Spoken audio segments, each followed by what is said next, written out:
हे friends, स्वागत है आप सभी का movie stock movie explain channel पे, जिस पर आज मैं रीकैप करने वाली हूँ प्ले डेट मूवी को। तो चलिए अब आपका टाइम बिल्कुल भी ना वेस्ट करते हुए शुरू करते हैं इस वीडियो को, वो भी स्पॉइलर वार्निंग के साथ। लेकिन उससे पहले मेरी एक छोटी सी रिक्वेस्ट, वीडियो को लाइक, शेयर और चैनल को सब्सक्राइब करने की।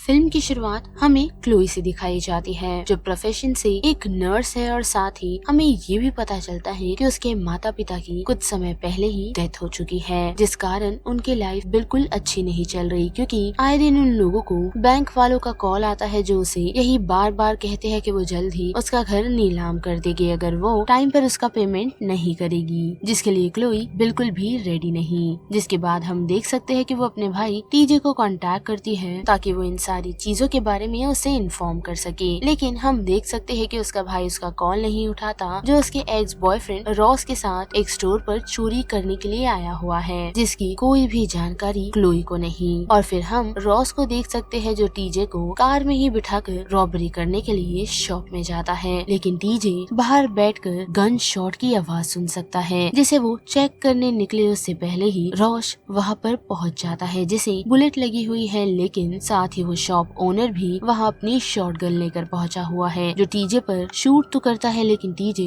उस हमले से बचने में कामयाब होता है। और डर के कारण टीजे रॉस को वही छोड़ वहाँ से सीधा अपने घर भाग निकलता है, जहाँ उसकी ऐसी हालत देख क्लोई काफी परेशान हो जाती है और उसे टीजे सारी बातें बता देता है, जिससे क्लोई रॉस को लेकर और काफी वरीड हो जाती है और वो उसे चेक करने के लिए जाने का डिसाइड करती है। पर टीजे उसे बताता है कि उसकी ऑलरेडी मौत हो गई होगी। पर उसी के साथ क्लोई उससे ये पूछती है कि उन लोगों ने वो रॉबरी किस तरह प्लान की थी, जिसके जवाब में टीजे उसे बताता है कि उन लोगों ने ये सारी चीजें फोन पर डिसाइड करी थी, जिससे क्लोई काफी चिढ़ जाती है और साथ ही ये भी बताती है कि उससे टीजे खतरे में पड़ सकता है। तो अब टीजे ये चाहता है कि वो लोग रॉस से वो फोन ले आए, लेकिन हम देख पाते हैं कि रॉस की ऑलरेडी मौत हो चुकी है, जिसे एक शेरिफ ने मॉर्ग में दिलवा दिया है। और उसी रात क्लोई और टीजे दोनों ही ये डिसाइड करते हैं कि वो लोग मॉर्ग जाकर रॉस का वो मोबाइल फोन चुरा लेंगे, जिससे टीजे बच सकता है। लेकिन वहाँ जाने के बाद क्लोई को उस मॉर्ग में एंट्री नहीं दी जाती, और साथ ही टीजे जो मॉर्ग में छुपकर घुसने की कोशिश कर रहा था, उसमें भी वो नाकामयाब होता है, क्योंकि उसके सामने एक डॉग आ जाता है, जिस कारण वो अंदर नहीं जा पाता। और उस वजह से वो दोनों टीजे के बताए हुए एक डॉक्टर के पास पहुँचते हैं, जिसके पास से वो लोग एक इंजेक्शन लेते हैं, जो इंजेक्शन ऐसा वैसा इंजेक्शन नहीं बल्कि इंसान को कुछ घंटों के लिए मार सकता है। जो इंजेक्शन क्लोई लगाने का डिसाइड करती है और लगाकर उसे क्लोई एक ऐसी लोकेशन पर आ जाती है जहां वो इजीली पुलिस वालों को मिल सके, जिसमें वो कामयाब भी होती है। और आँख खुलने पर वो नोटिस कर पाती है कि वो उसी मॉर्ग में आ पहुंची है, जहां पहुंचते ही वो उड़कर सारी लाशों को चेक करने लगती है। लेकिन उसी दौरान उस मॉर्ग का कोई शख्स वहां पर आ जाता है, जिस कारण क्लोई एक डेड बॉडी जैसा प्रिटेंड करती है और उस मॉर्ग का पर्सन वहाँ से एक डेड बॉडी लेकर निकल जाता है। साथ ही क्लोई भी बड़ी चालाकी से उसके पीछे पीछे वहाँ से बाहर निकल जाती है। साथ ही उसे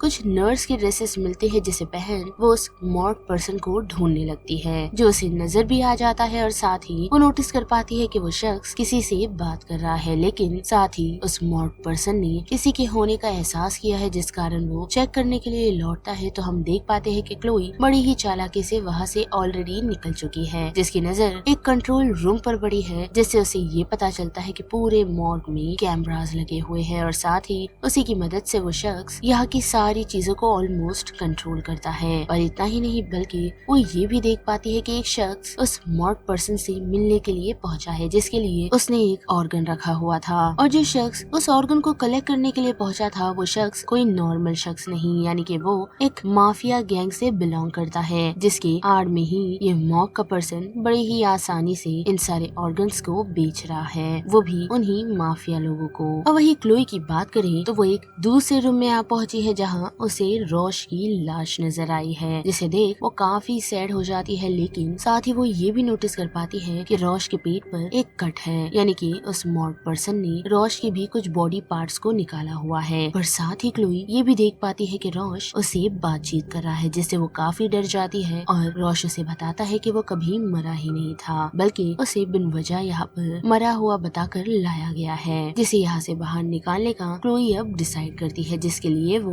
उस मॉर्ग पर्सन के पास रखी हुई चाबी को लेने का डिसाइड करती है। और हम देख भी पाते हैं कि वो मॉर्ग का पर्सन लाशों में से वापस ऑर्गन्स निकाल रहा होता है, जिसके लिए उसने अपने पास मौजूदा सारे सामानों को एक टेबल पर रखा है और उस टेबल पर से क्लोई चाबी लेने में कामयाब होती है। और साथ ही रॉश को यहाँ से लेकर जैसे ही वो बाहर निकलने वाली होती है तो उससे पहले ही उस मॉर्ग पर्सन को उस चाबी के बारे में पता चल जाता है, जिस कारण वो सीसीटीवी फुटेज चेक करता है, जिससे उसे वहाँ क्लोई के होने का पता चल जाता है। और उस कारण वो उस कंट्रोल रूम की मदद से पूरे डोर्स को लॉक कर देता है, जिस कारण क्लोई चाबी रहने के बावजूद भी वहाँ से निकल नहीं पाती और फिर से वो मॉर्ग पर्सन लोगों के पास पहुँच कुछ गैसेस को रिलीज करता है, जिससे दोनों ही बेहोश हो जाते हैं। और आँख खुलने पर क्लोई देख पाती है कि रॉस और उसे बांधा गया है, जहाँ वो शख्स यानी कि उस मॉर्ग का पर्सन पहुँचता है और क्लोई को बताता है कि उसका नाम द कोरोनर है, जो यहाँ काफी सालों से यही काम करता हुआ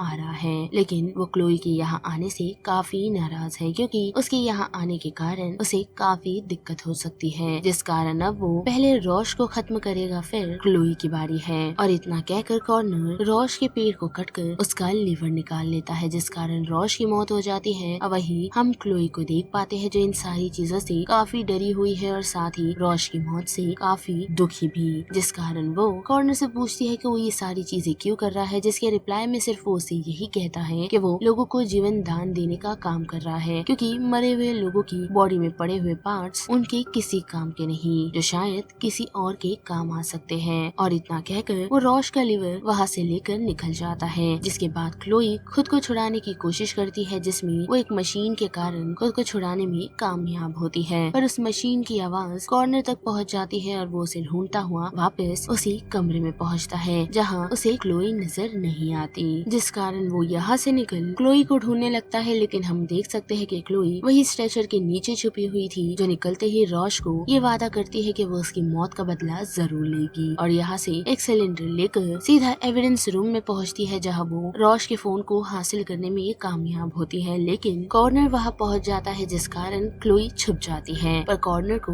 रॉश का फोन मिल चुका है, जिसे वो अपने पास रख लेता है। पर क्लोई रॉश के पास जो गन थी उसे लेकर वो कॉर्नर पर हमला करने का डिसाइड करती है, पर कॉर्नर बड़े ही आसानी से ये पहचान जाता है कि वो गन नकली है और उस गन को इस्तेमाल करने पर रॉश की आंखों पर जरा सी खरोच ही आती है, जिसका फायदा उठाते हुए क्लोई वहाँ से निकलने में कामयाब होती है। और साथ ही कॉर्नर को हम देख सकते हैं, जो रॉश की डेड बॉडी की मदद से उसका फोन अनलॉक करने में कामयाब होता है और उसके अंदर कुछ चीजों को ढूंढने लगता है, जिससे वो ये जान पाए कि एक्चुअल में क्लोई यहाँ क्यों आई है। और वही दूसरी तरफ हम क्लोई को देख सकते हैं, जो कॉर्नर से बचते हुए बेसमेंट की तरफ पहुंची है, जहाँ उसे काफी सारे लोग नजर आते हैं, जो मरे तो नहीं लेकिन होश में हैं, जिन्हें बेहोशी का इंजेक्शन देकर वहाँ रखा गया है। और उन्हें करीब से देखने पर क्लोई को ये पता चलता है कि उन लोगों के बॉडी पार्ट्स को निकाला गया है। पर इतना ही नहीं, बल्कि जब एक शख्स को होश आ जाता है तो वो क्लोई से हेल्प मांगने लगता है, लेकिन क्लोई इतना डर जाती है कि वो उस शख्स से काफी दूर भाग निकलती है। लेकिन उसी दौरान उसे कॉर्नर की आवाज आती है, जो उसे बताता है कि उसे पता चल चुका है कि वो यहाँ क्यों आई थी, यानी कि उसे टीजे का सच पता चल चुका है, जिसे अब वो पुलिस को देने वाला है। जिससे घबराकर क्लोई सीधा कॉर्नर के रूम आ पहुँचती है, जहाँ उसे कॉर्नर तो नहीं मिलता लेकिन उसका फोन मिलता है, जिसकी मदद से वो टीजे को कांटेक्ट करती है और उसे बताती है कि अंदर काफी खतरा है और साथ ही ये भी कि वो यहाँ से चला जाए। पर उसकी पूरी बातचीत नहीं हो पाती, क्योंकि हम कॉर्नर की डॉग को देख सकते हैं, जिसने कॉर्नर के कहने पर क्लोई को ढूंढ निकाला है, जिस कारण क्लोई वहाँ से भागने का डिसाइड करती है, लेकिन दरवाजे बंद होने के कारण वो वहाँ से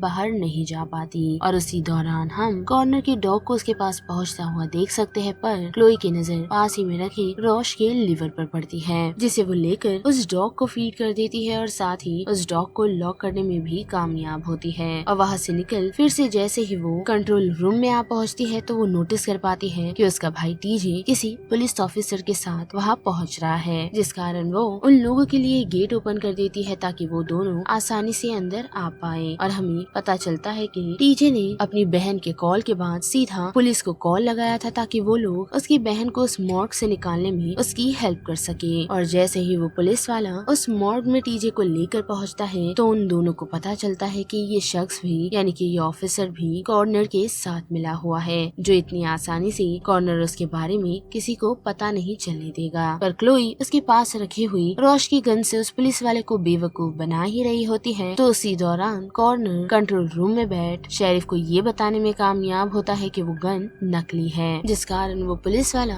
अब अपनी गन निकाल कर उन लोगों को मारने का डिसाइड करता है। पर कॉर्नर उसे रोकते हुए यही बताता है कि वो दोनों से सही सलामत चाहिए ताकि वो उनका लिवर निकाल अपने क्लाइंट को दे सके, क्योंकि जो लिवर उसने रॉश का निकाला था उसे जैसा कि हमने देखा ही क्लोई ने कॉर्नर के डॉग को खिला दिया। और इन्हीं सारी बातों के दौरान क्लोई और टीजे यहाँ से भाग निकलते हैं। पर फेंस पार कर वो लोग यहाँ से बाहर नहीं निकल पाते क्योंकि कॉर्नर ने उस फेंस में इलेक्ट्रिक शॉक चालू कर देता है, जिस कारण वो लोग वहाँ से निकल नहीं पाते। और साथ ही कॉर्नर का डॉग भी उन लोगों पर हमला करते हुए पहुँचता है, जिसे हाई वोल्टेज का झटका देते हुए क्लोई उससे भी बच निकलती है और दोनों मिलकर बेसमेंट में छुपने में कामयाब होते हैं। और वही दूसरी तरफ हम कॉर्नर को देख पाते हैं जो शेरिफ को ये इन्फॉर्म करता है कि वो लोग उसका पार्सल लेने के लिए आ चुके हैं, तो बेहतर रही कि शेरिफ उन लोगों के सामने न आए। पर शेरिफ उसे ये भी वार्न करता है कि उसे कुछ भी उन लोगों के बारे में ना पता चले, वरना पुलिस की काफी बदनामी हो जाएगी। जिसके लिए कॉर्नर भी एग्री करता है और उस शख्स के लिए गेट ओपन कर देता है। लेकिन उस शख्स को शेरिफ की वैन दिख जाती है और उसे समझ आ जाता है कि इन सारी चीजों में पुलिस वाले भी इन्वॉल्व है। लेकिन ये बात कुछ आगे बढ़े उससे पहले ही वो शेरिफ अपनी गन की मदद से पहुंचे हुए उस माफिया के शख्स को शूट कर देता है। और कॉर्नर को यही रीजन देता है कि उसे पता चल गया था कि पुलिस वाले भी इन सारी चीजों में मिले हुए थे, जिस कारण वो लोग उसकी बॉडी को उठाते हुए अंदर ले जाते हैं। और साथ ही कॉर्नर अपने क्लाइंट को कॉल कर कुछ और समय मांग लेता है। और वही दूसरी तरफ हम क्लोई और टीजे को देख सकते हैं जो बेसमेंट से छुप ये सारे नजारे देख रहे हैं। और शेरिफ और कॉर्नर के वहां से निकलते ही वो लोग उस माफिया के आए हुए शख्स को बचाने का डिसाइड करते हैं। लेकिन कॉर्नर सीसीटीवी कैमरे की मदद से उन लोगों को देख लेता है और शेरिफ को उन लोगों के बारे में इन्फॉर्म करता है, जिस कारण शेरिफ वह काफी सारा स्मोक कर देता है ताकि वो उसकी मदद से उन लोगों को पकड़ सके। लेकिन क्लोई के पास मौजूदा 2 गैस सिलेंडर की मदद से